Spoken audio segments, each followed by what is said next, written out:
1911 is one of the greatest pistols to modify, one of the best pistols to modify, and for good reason. You can make it into anything you want for the most part, like different calibers, you know, you can have different trigger weights, or you can have different sights, you know, setups, whatever. It's one of the most modular pistols besides the Glock, right? So, with the 1911, like the one I have here, the Remington R1, the standard one, there's a lot of things that you could do to it to make it a little bit better and give it some modifications to kind of make it a little more user-friendly in some areas. And first thing I'm going to say is most of these parts that you'd want to exchange out or upgrade, typically manufacturers have those parts that you would want, and this would basically make it to where it's able to just be dropped in for the most part, depending on the manufacturer. Some manufacturers make them to a certain tolerance, and then like if they're assembling the guns, they file them down to getting to an exact fit or a certain fitting specification when they're assembling them.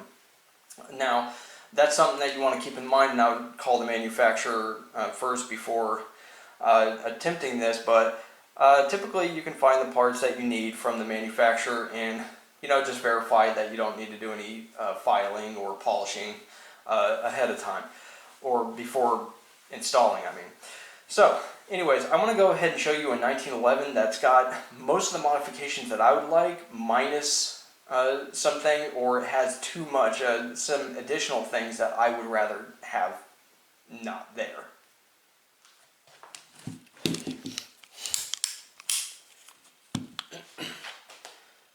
Meet the Rock Island Rock Standard. So, this pistol has a lot of things that I love about it, and some things that I just do not like about it. So, first things first is you'll notice that this pistol versus the R1, this one has Novak style sights. It's a very popular thing to do with 1911s. Novaks are pointless to me unless they have a shelf. I do believe that one-handed manipulations, if you're thinking of a pistol in a defensive manner, you need to be able to do one-handed manipulations. You might not always have the luxury of being able to use the slide release if you have to do a one-handed reload. Therefore, I would like to be able to rack this on something other than the ejection port. So, with all that said, Novak sights here, they are blacked out, and you can see all they had to do was put a little bit of white paint in there if they were going to do 3-dot sights. But this one, I would sand this down and put some, let's just say nail polish, like pink nail polish or something high vis, instead of just calling and, you know, ordering something for, you know, 30, 40 bucks, like a fiber optic sight. Maybe it would cost more, but sights, that's typically the first thing people will modify. My modification is very cheap. It's leftover nail polish, and I do that a lot, and it works great. So anyways, that's just what I do for that part of modification. Haven't gotten around to it yet, obviously. But next thing this thing has is extended safety, and it has an ambidextrous safety. That is the con. The first part's great, the extended safety. This one's very positive, very easy to do, and then you have it's ambidextrous. Some people are like, well, if you have to shoot one-handed.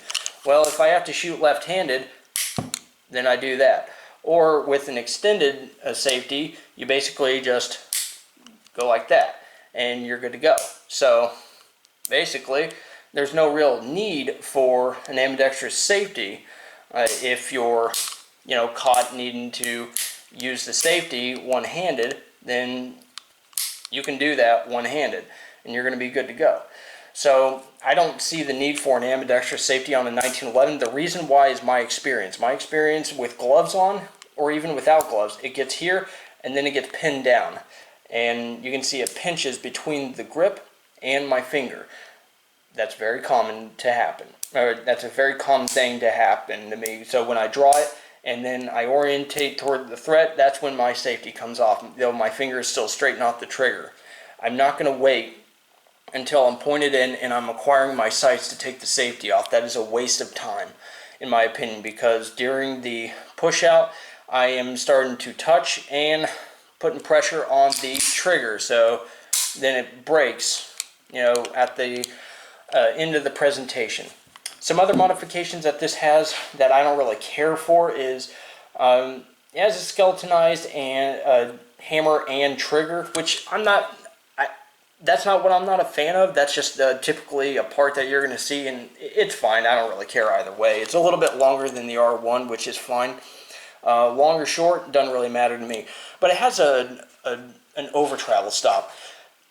1911 triggers are so light compared to everything else anyways, just out of the box. And after you put some rounds through it, that I don't see the point in having this over travel stop. I don't think it really does too much in my experience. Especially if it's like a defensive pistol. Now, if it's competition, completely disregard this video. I don't know why you're not dry fire practicing and doing other things with your life. Anyways, I'm just not a fan of that feature right there either. So the next one is full-length guide rod. See that? I can actually unscrew this guide rod. So some of them are one-piece, some of them are two-piece. Rock Island has two-piece guide rods. At least this one is. This is a little bit of an older version. It's a couple of years old, so they might have changed that by now. I'm not quite sure, but that's what I got. And I only really want GI guide rods. So yeah, that's my thing. Some people talk about how you can rack them, you know, just by pushing basically the front here, and you know, you can engage the, you can get a round in by doing that, and you do have enough clearance to get a round in there. Maybe not enough to lock it back unless you really push it, but you know, it is what it is. I mean, if you do have a round in there in the magazine, you might be able to get it in there. I've been able to do that sometimes, but you got to find the perfect ledge for that.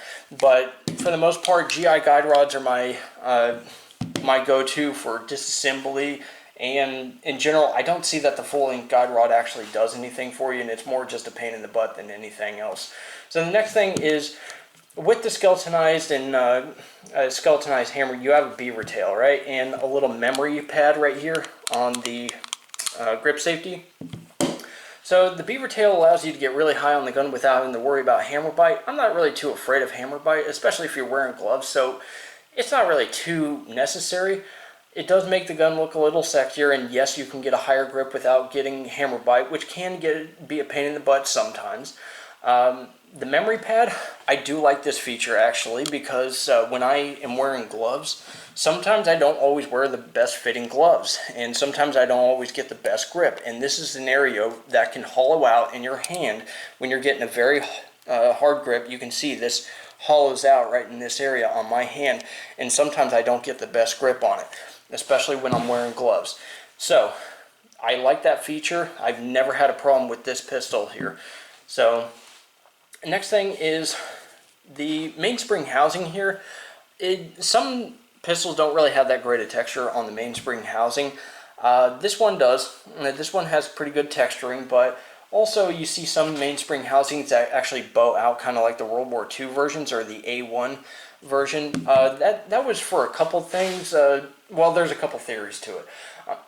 I haven't really done too much research because I guess honestly I don't really care, but maybe it actually has to do with the design, that it would inherently help you. But one of them was one of the theories is that it was there to prevent the soldiers from heeling the gun, because I guess they would heel the gun and shoot high.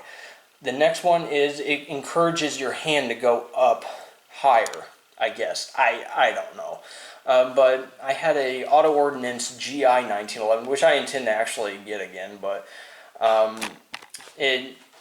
I actually liked the grip that had. I thought it felt pretty good. I like the way the R1 feels and all these other ones. This is really the preferred grip in mainspring housing, but for the most part, it is what it is. It works either way for me.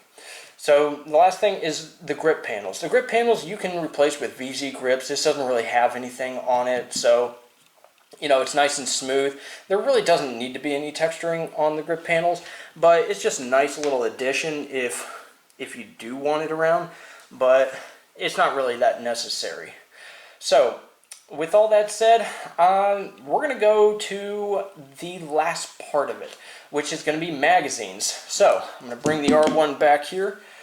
Now, modifications to the pistol, I would say the first thing you need to take a nice long look at is the magazines.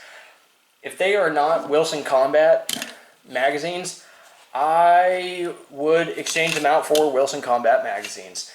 I can tell you this right now, Wilson Combat magazines are one of the most reliable, if not the most reliable 1911 magazines ever. They're the strongest ones I've ever handled. They're the most reliable ones I've ever handled. Some guns, now, that is not something that is universal, and that is not something that is dead nuts true all the time. Sometimes these things can give malfunctions in certain guns that are they're just wanting to die. Some of your 1911s are just going to want to die.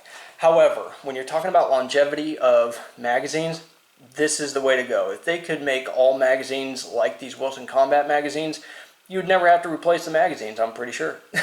Or just replace the springs and you never have to worry about them breaking. These are very tough magazines. I love them to death, but you know, they're pretty expensive, but it's a worthwhile modification. You're not going to have to constantly go out and buy, you know, $10 magazines and hope that they work and test them. You can pretty much trust these things out of the box. So, you know, they're good magazines and they feed them in true. And I really appreciate that. Non-tilting follower and everything holds it in very good, very thick material, very tough. It's a winner. So that's the last modification I would actually recommend for the 1911 is make sure your magazines are updated. If you do no other modification, I'd do that modification. Modify your collection of magazines to ones that work. And with all that said, that's pretty much it for me. That's just pointing out some modifications I would do to a gun. If you really wanted to do any modifications, I would stick to those. I'm against polishing. I'm against filing and all that other stuff. A lot of people like to file feed rams or polish them or whatever. Depending on the design and the modification you're wanting to do, I would stay away from that. And I would just get a new gun, realistically.